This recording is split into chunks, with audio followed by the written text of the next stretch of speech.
যদি আপনারা ক্ষমতার চেয়ারে বসতেন তাহলে আপনারা কি করতেন?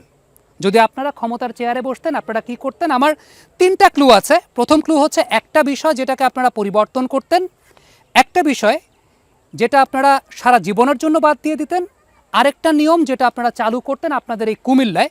আমি একদম প্রথমে আপনাদের দুজনকে দিয়েই শুরু করতে চাই। সারা জীবনের জন্য বন্ধ করতাম হচ্ছে ক্ষমতার অপব্যবহার। যেটা করলে যে এই নেতা তার ক্ষমতার অপব্যবহার করেছে, তার পুরা রাজনীতির ক্যারিয়ারই আমি একদম ডাউনফল করে দিতাম। আর হচ্ছে পরিবর্তন, শিক্ষা ব্যবস্থার ডিসিপ্লিনের পরিবর্তন করতাম, স্টুডেন্টদের ডিসিপ্লিনের পরিবর্তন করতাম।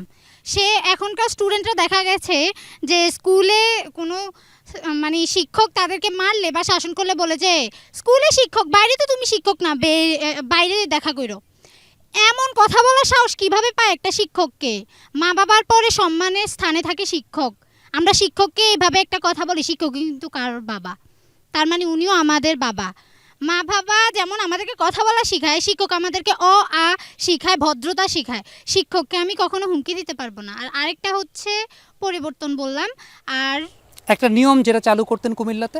নিয়ম যেটা চালু করতাম সেটা হচ্ছে নারীদের যে যৌন হয়রানি বা অনলাইন হয়রানি কথা করা হয়, ওইটার বিষয়ে ইনস্ট্যান্ট প্রতিবাদের জন্য কোনো যদি ওয়ে থাকতো এটা চালু করে দিতাম।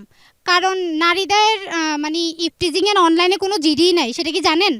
নারীদের ইফটিজিংয়ের অনলাইনে জিডি নাই, সেটা অবশ্যই চালু করতাম।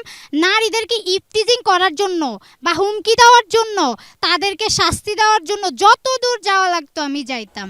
শিক্ষকদের সম্মানের যে বিষয়টা আপনি বলেছেন, আপনার 2006 সালে জন্ম, আপনার একটু আগে আমার জন্ম, কিন্তু এই প্রজন্মের একজন প্রতিনিধি হিসাবে আপনি যে এই কথাটা বলছেন এজন্য আপনাকে একটা বড় ধন্যবাদ জানাতে চাই।